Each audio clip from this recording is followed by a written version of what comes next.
This is Jason David Frank, and you're listening to the GeekCast Radio Network.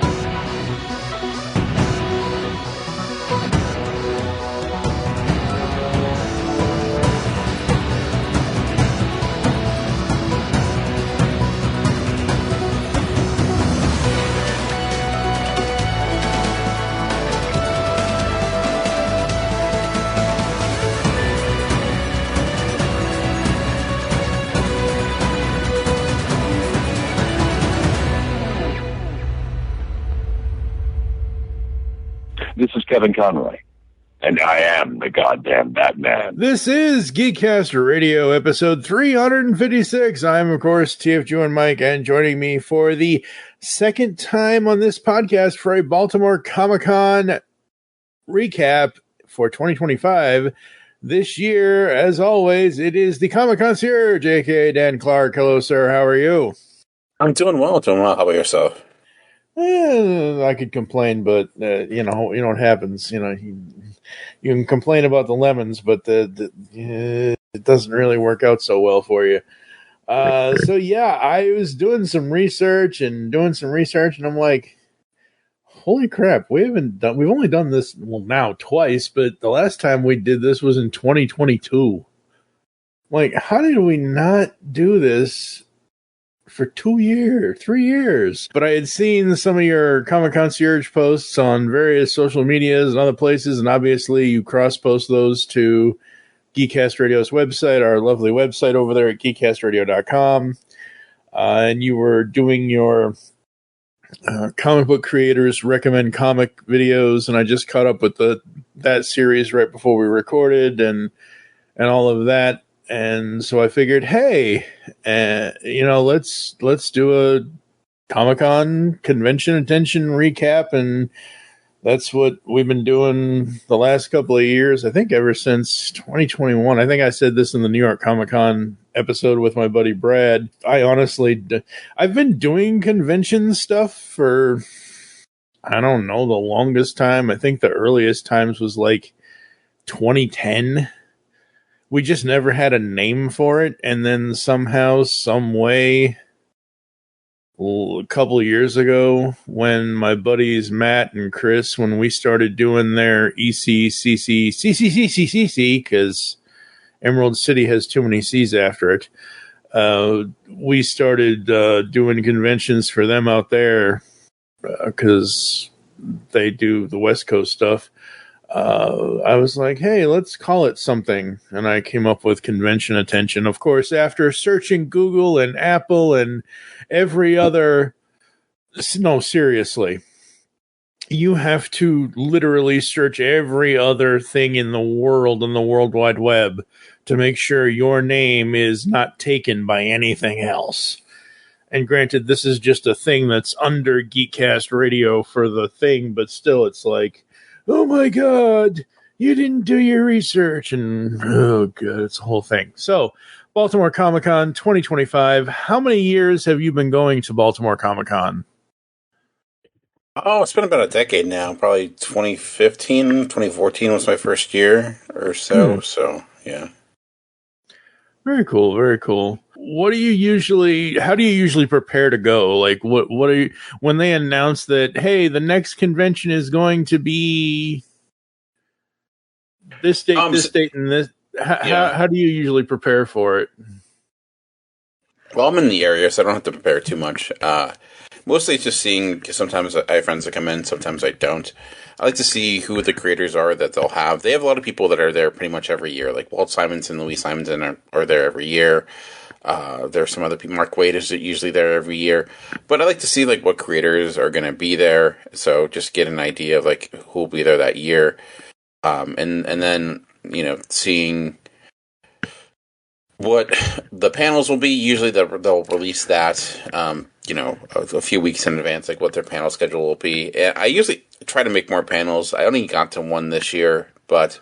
And then the other piece is, since I've been doing more TikTok videos and things like that, it's just making sure I have the technology that I need. So I had to get, since I use my phone so much, I went and invested in portable charger because that's quickly that battery will go. And I got a new portable mic and whatever they call those, a gimbal as well. Yep. So that's really all the preparation beyond that.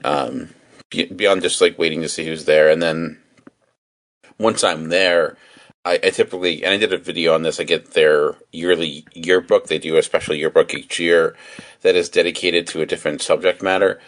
This year it was Bone, and what they do is have creators are at the con who will do specific pieces that focus on Bone and typically incorporate their own characters, and they give you this card to go around and get that signed. And usually doing that, I will also, that's where I got the idea last year to, because a lot of people are out there that like, everyone has a podcast, everyone has something, and I wanted to do something that was quick, and I thought like ultimately like put the focus on comic books because that's very much what Baltimore Comic Con is. They do have like celebrities here and there. I don't really care about the celebrities. Like I go for the comic book creators. So I thought something that was quick and easy. So all I did was ask comic creators to recommend a comic, and so utilizing that yearbook is a kind of a good way of just starting a conversation, and then asking to do that. Some people will say no, which is fine. Some people I get it because some people just don't want don't want to do video stuff. Some people just, if you say yes to one person, you have to say yes to everyone. But a lot of people, surprisingly, I think, say yes. And sometimes the people I think will say no will end up like saying yes. Like Stan Sakai, for example, the creator of Usagi Yojimbo this year. I was really excited that he was willing to do it, and he was very happy to do it. Brian K. Vaughan, he, of course, of Saga, Why the Last Man, so many others. Probably the biggest comic creator that was there. Tom King, usually there every year as well because he lives down in D.C. He's great, and he's really open to do it as well. But then there are some that didn't want to, which is fine. Yeah. So that was kind of my game plan going in. So I spent most of my time doing that, and then occasionally looking for buying comics in there, here and there too. So yeah, between Stan and Tom, I was like, okay, that good gets.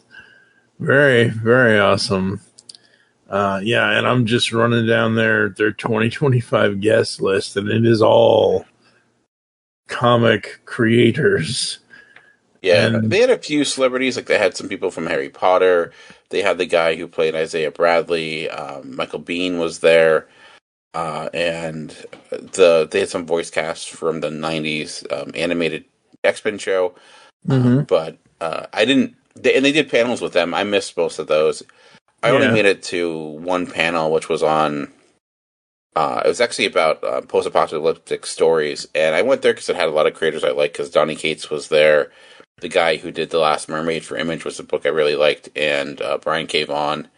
So I was like, oh, I'll go to that one. And but I wanted, there were some other ones I wanted to go to. They were going to do a panel. They did a panel for the X-Men animated series. The guy who does Wolverine, and the person who does Rogue, and then I think the person who does like Morph and Professor X were all there. But I missed it because it was just one of those things where I was just trying to get other things done. So, but So this year it was in October, which is normally no, I'm thinking of New York. This year, this was in October, though. When is it usually? Is it usually in October? Because I don't remember. It varies. It's been as early as Labor Day weekend and as late as Halloween weekend. Okay. So it's usually September, October sometimes. I think they often try to be before New York Comic Con, but I think it's also depending upon like when they can get permits and things like that. This year too, it was the same weekend as the Baltimore Running Festival, so like the Baltimore Marathon. Right. So that made it a little difficult for some people to get in. But yeah, it varies. It doesn't have a set weekend, but it's usually anywhere beginning of September. This is about average of where it's at. Sometimes it's a little earlier. I kind of like it being around this time. I don't like it when it's like the same weekend as Halloween because it just makes things difficult. Yeah. But so this was interesting too because you could tell a lot of the creators who were the Baltimore or New York Comic Con last week, who were at Baltimore this week, were certainly very, like, you could tell they were feeling it, you know. Yeah, Because that's a lot to do, especially those that like had to go home and come back. So, but yeah, so. Yeah, absolutely. Yeah, so the reason why I ask is because, and I love this, and I mentioned this in the New York episode that we did for the podcast. As soon as the convention is over, the main page of every, and is Baltimore under Read Pop? Or I don't know what. No, it's. Okay. I'm pretty sure it's independent. It's like one of the last independent. Okay. Most of these conventions, as soon as they're done with whatever that year's convention is, the main page, all you can find is, here's where we'll be next year. Here's all next year's information. And they basically bury the current year's information, like literally the day after the convention is over. Yeah. It's so weird to me. Like, I get it. You want to get people excited for 2026. Don't get me wrong. This is the first time I've been on any of these convention websites where the thing under the 2026 information, which Friday, Saturday, and Sunday, September 25th to 27th, 2026, that's the next year's dates, which is great. The 2025 Baltimore Comic Con was thrilled to welcome the stars and voices of your favorite films and shows. So the first thing I did when we were preparing to do this podcast is I searched out Baltimore Comic Con on Google. I went to their main site, which is what I'm on now. But when I did the web search, it also pulled up their specific guest page on the website under Google. So that's how I've got all the artists, all the writers, all the people you've just mentioned that aren't the that isn't, you know, Gus from Breaking Bad or Carl Lumbly or, you know, all of the, you know, Phineas from, you know, Vincent Martella, isn't all the celebrity stuff. And then I go to the website and I'm like, oh, here's all the celebrities.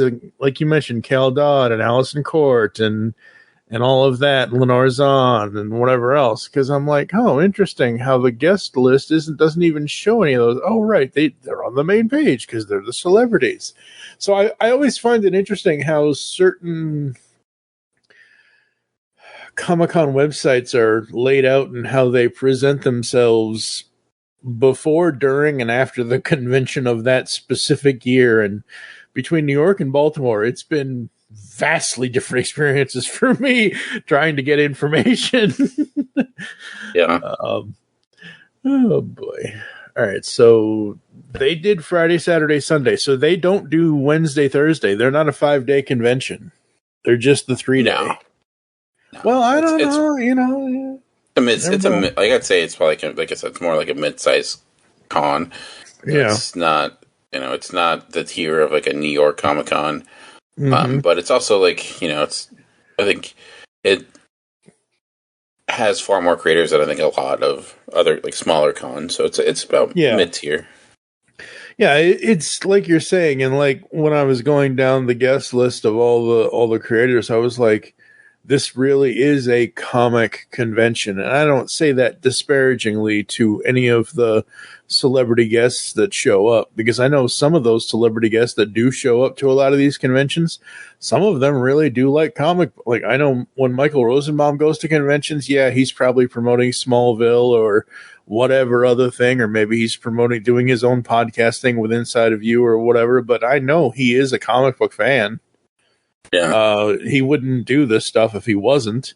But it's really nice to see a convention that puts comic people first. Yeah, and you hear that a lot. Writers, artists, and yeah. You hear that a lot from the creators there, too, because I know a lot of creators, when they talk about some of the other cons, there's a big difference in between the way like celebrities are treated and comic book creators are treated, and from the conversations I had from the people that were there, it's the creators there feel much more welcome and respected, and they're taken care of, I would say. So it's you get a lot of positive feedback, which I think is why they get so many people returning, so many like special legends like a Howard Chaykin or like I said, Walt and Louise Simonson. They're there every single year, and they always the Simonsons always have the biggest lines too, which I think is amazing because it's even this year with like our Brian K. Vaughan and I guess this year Jeff Smith had probably the biggest line, the creator of Bone. Yep. So, but yeah. Oh, who was it? Who did you do the video with? You did the video with one of the was it the Stan video that you asked him to recommend something and he said something. Stan Sakai recommended Bone, yeah. But is that what no, who was the one that recommended the Brian K. Vaughan thing? And Tom King recommended. That's what it was. Tom King, yeah. So, folks, I'm gonna have some sort of link in the show notes to this episode, so you can go catch all of Dan's videos on GeekCastRadio.com. But Tom King recommended something from Brian K. Vaughan because he was literally right across the hall from him, and Tom in the video is like, "Yeah, and Brian's over there. You can barely see him because his line's a mile long." Yeah. I got lucky with Brian K. Vaughan too because he came back and his line had 3 people in it, and I thought, because they had a special signing event, so I'm like, it's a signing event going on right now, and they're like, no, it's free right now.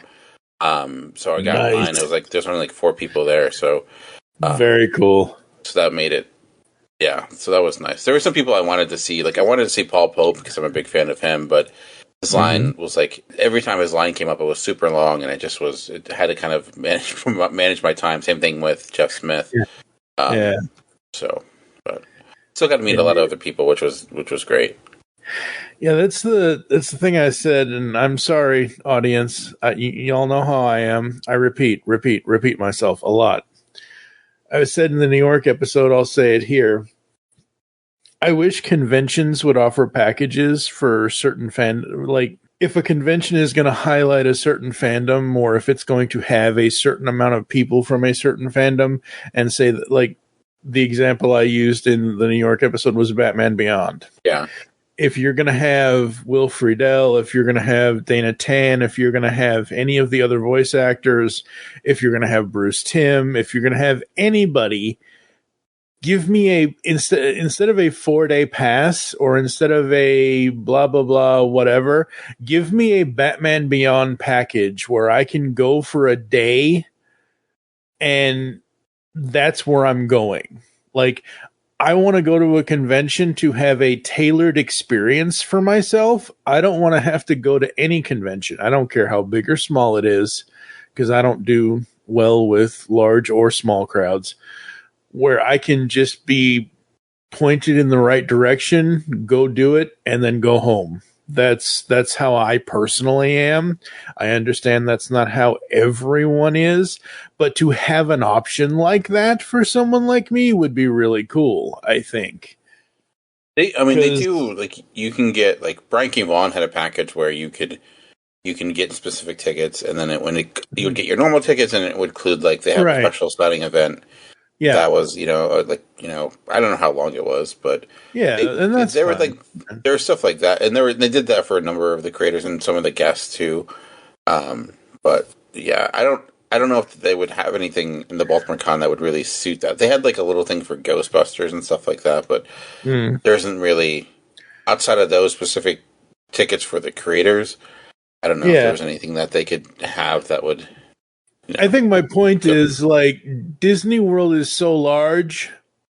Comic conventions, most of them are so large. I mean, unless it's really small, but you take New York, San Diego. San Diego obviously is much larger than New York, but I need direction. I don't just want to be let loose and be drowned in the sea of everybody trying to figure out where to go and what to do first, because there's so much choice. I need a guy. I need a TV guide. I need a convention guide here. Show me which channel to turn to first. And you know what I mean? That's all I'm saying. So I understand that maybe Baltimore isn't big enough to do that or something, but I just wish that there was something like that just for any convention, not just Baltimore specifically. Yeah, I don't know. 'Cause it's tough because Yeah, I mean, it's you can do that. I mean, I don't know. Like, I don't know what you're looking for yeah, specifically. it is. I don't know either. I feel like you want the convention without the convention. Kind of. So, yeah, That's why. so, That's why I stay home and do podcasts. yeah. But I mean, yeah. I mean, like I said, with Baltimore's a good side because it doesn't get like even this weekend it didn't get too bad. Like it wasn't. You can still have conversations with people and like you can move around and it wasn't like I've been to New York Comic Con and it's like it's just a sea of people. It didn't get that bad. So I mean, kind of, and that's why it's good to be there when because I go all 3 days. That's what the Friday is great just to get a lay of the land, know where people are at. If there are specific creators that like there were ones that I know that are going to be busier over the weekend that tried to focus on more, and then Saturday, and then they have the panel schedules too. And I think too, if you're looking for like, I don't want I want to be able to be guided, then panels are a good option because usually panels aren't super packed depending upon the size of the con. But like even with Baltimore, you get some people, but they're usually like mid-size, and you get some good conversations going with different things and from a variety of topics. Like there are some that focus on certain creators and on a variety of different issues. So if you wanted something that's more like I want kind of laid out and specific, panels are a good way to go because you can kind of guide you that way. Yeah, absolutely. All right, so you went to all 3 days. Let's go through how did your Friday start? My Friday was interesting because my kids were with me because they had Friday off because I don't even know why. It was like it was a statewide teachers and service day. So I spent like, my friend Greg came down who I used to do talking with circles with. And we actually got a hotel this weekend and stayed in the city. I live not that far away. I live in Baltimore City, but not like in the inner harbor. So we got because of the running festival, we thought it'd be easier just to have a room. So we went in, checked in. And then I took my kids to the convention. We walked around. I just kind of hung out, found some stuff for them. And there was actually a lot of stuff for them for toy-wise. There was a lot. They're really into Pokemon. There was tons of Pokemon stuff. There was also a lot of Godzilla stuff. My oldest is huge into Godzilla. And then after that, I mentioned the yearbook. I went around and talked to some people, got some videos done for some of the creators, like I hit up Tom King because his line is usually one of the longest, and a few other people. So that was kind of my Friday, and then Saturday, it was kind of a lot of the same. That was basically most of my day. Was just there were certain things I was eyeing out. Like there was found an absolute for Watchmen, and it was going for $60. But it was like, but it's also huge and heavy. So I'm like, I'm gonna wait. And I waited it out until like the final day, and I'm glad I waited because that stand ended up slashing its prices in half, so I ended up getting it for $30. But Saturday was mostly just I went to one panel like I mentioned, and then was mostly going around with the Baltimore yearbook trying to get that signed and speaking with creators and doing some some of the videos. Was majority of my Saturday was kind of getting that done. So very cool, very cool. And then what about Sunday? Yeah, Sunday was mostly the same. I wasn't there long for Sunday. By that time, I was kind of like, I got what I needed, and I was just a little bit, I was conned out like by that point. So we left. I was only there Sunday for a couple hours, and got a last few interviews done, and that's really, it was like I was going to spend majority of my money on Sunday. So that's when I bought most of my books. I got some stands that were like 5 for $20. And I right now I actually don't do single issues anymore. I donated majority of my single issues to a local comic book store. So if I do buy comics physically, it's mostly just trades or graphic novels or whatever. Yep.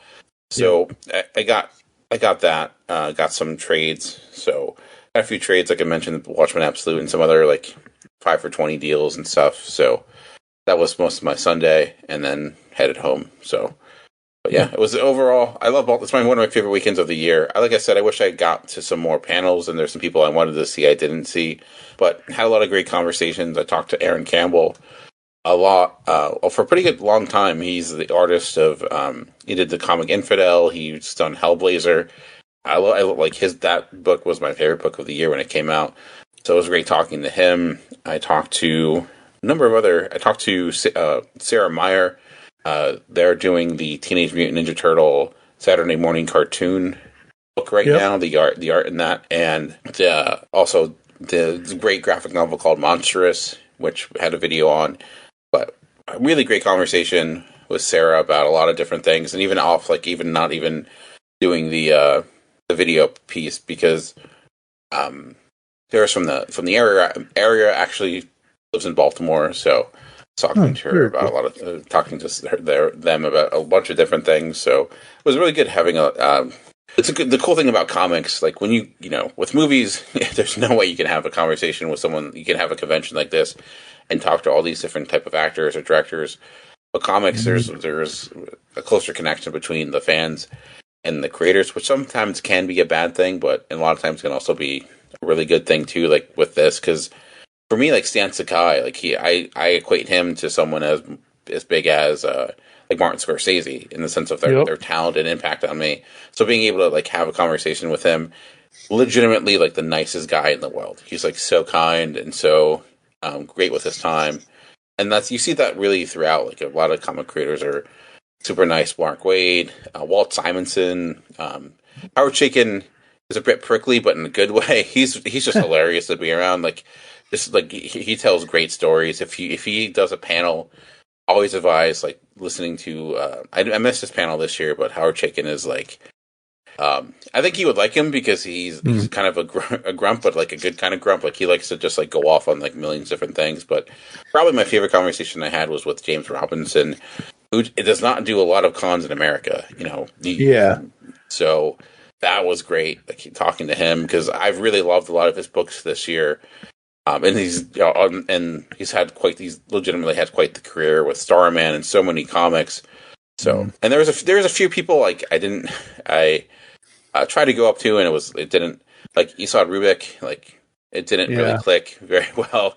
There's a little bit of a language barrier there. Yeah, it was just kind of awkward. And it's okay though. I mean, it wasn't. Yeah, all just you to be can clear. do is go ahead. Yeah, and to be clear, he wasn't mean or anything. It was just like right. It just So, I also had like an awkward exchange with Klaus Janson, not like because he was eating at the time and I didn't realize it. So I was like so I was like trying to have a conversation and like didn't.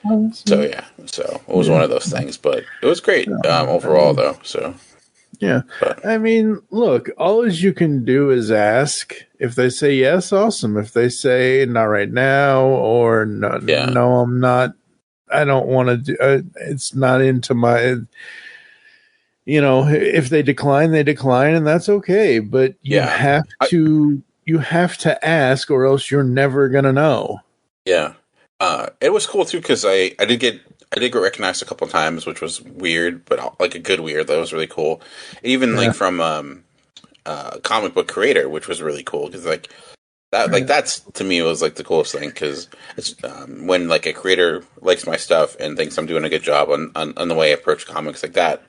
I'm like, oh, that's good because like I feel like I actually do know what I'm talking. I feel like I have some form of understanding if a comic book creator is complimenting me on when I'm like a well-established, like really creator that I have utmost respect for. So, but yeah, I think the Baltimore Comic Con is a great first con to go to if you've never been to one, because like I said, especially if you're a comic fan, it's fantastic because there are so many like legendary creators and new, and there's Artist Alley. I also like talking to some of the like the people that aren't names, like that are not guests that are there on Artist Alley, or like I talked to some people that are just a guy who is selling his book. He actually partnered with like a comic book store that was there. And those are great stories too, because that can then in a few, maybe in a year or two, he could be a big name. Like remember Tom King when he first came to Baltimore Comic Con, he was just a guy in Artist Alley selling his novel next to the bathroom, and now he's like one of the biggest names in comics. That doesn't always happen, but it's cool seeing that journey when it does. Yeah, absolutely. Yeah, everyone has a story, and everyone's story is important in one way or another. No matter where it starts, where it currently is, or where it ends, it just doesn't matter. Certainly, I don't think this was ever going to be a thing, but man, oh man, it would have been awesome if a certain I Hate Fairyland creator would have been there this year. he's been there he was there 2 years ago. I believe, because I got books signed from him. I forget what I got. I got the Wizard of Oz book signed by Scotty Young, but he wasn't. Yeah, I believe he's on the West Coast, so he comes every once in a while. But I've met him. There are some people. There's some creators that I have never met that I really want to. Like Ed Brubaker is on the top of that list, but unfortunately Scotty Young wasn't there this year. Hopefully next year. You never know, but hopefully. What was your favorite part of the con this year? I would say it's just like the conversations I was able to have with some, like I said, like having conversations with some up and coming creators. But my favorite ones was like I had a pretty long conversation with Aaron Campbell, which was kind of cool. We talked about a whole lot of different stuff about comics, and James Robinson as well, because I was talking about Welcome to Main Yard, and I think comic creators really appreciate it when you like spell out something specific you like about a book. So I talked about Welcome to Main Yard, and specifically this one page that includes this family, not this family, but this couple, and you kind of see their entire relationship in one page. And we were talking about that for a while, and then also was talking to David F. Walker, who is another favorite creator of mine, and I was talking to him about his run on Luke Cage, Power Man, and Iron Fist, and eventually went to Luke Cage. And one of my favorite single issues he did was this last issue of Luke Cage, where it was just Luke Cage telling a bedtime story to his daughter, and I mentioned that, and then we were talking about that a bit, and he mentioned that the reason he did that was because editorial would not let him use Jessica Jones or their daughter the entire time.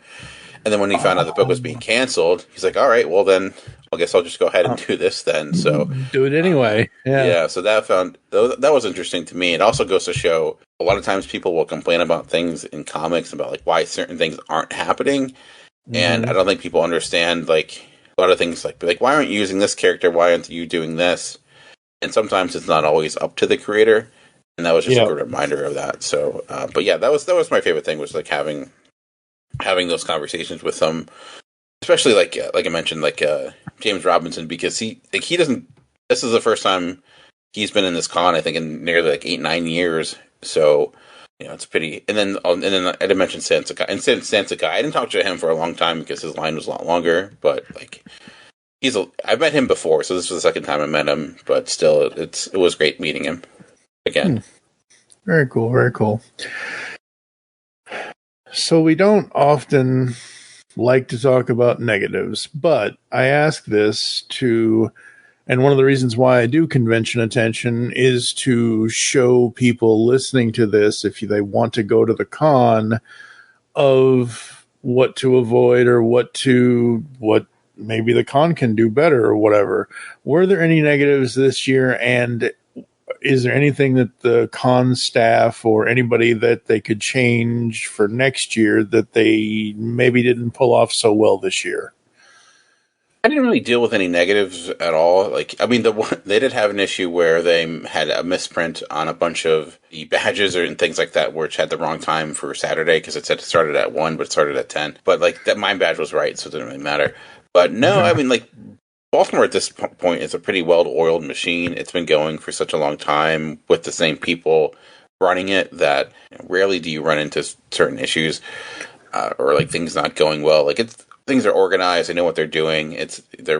You get in and get out. Even like the first day, like I was not waiting in lines that often. The worst thing I think is like sometimes when you have lines that like are impeding on like other tables and things like that. But they did a good job of like separating lines out, so like that didn't happen. So I didn't really have many negatives like that were con related. It was a little annoying. We had a lot of people outside, a lot of solicitors outside of the con, but you can't really do anything about that because it's that's out of the control of the con. But yeah, so I didn't really have any major negatives at all this year. And like I said, Baltimore has been doing this for a while, so they kind of know what's up at this point in time. So. Very cool, very cool.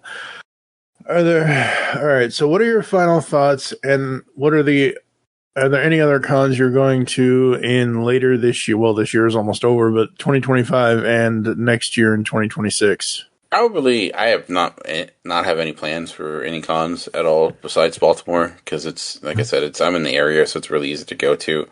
Mm-hmm. Sometimes there's the WonderCon in DC, and I always tell myself I'm going to go to that, but I never do.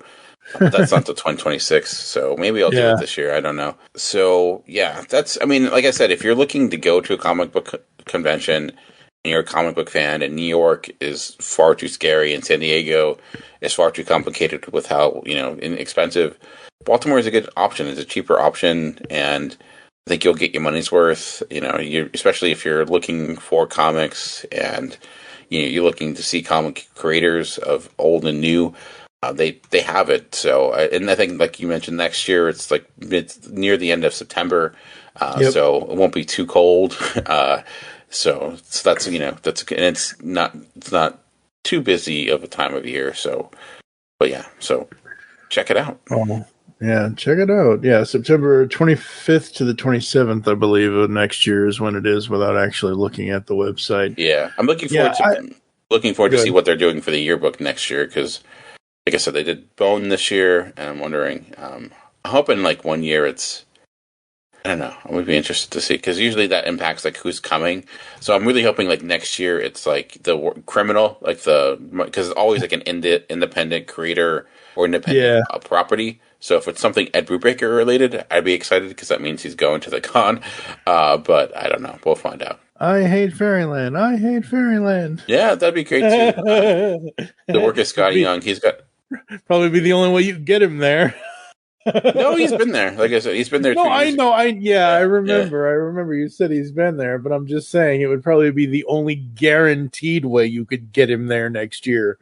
Yeah, especially now, because I think, like I said, I think he's West Coast. So yeah, I want him also like Mark Russell.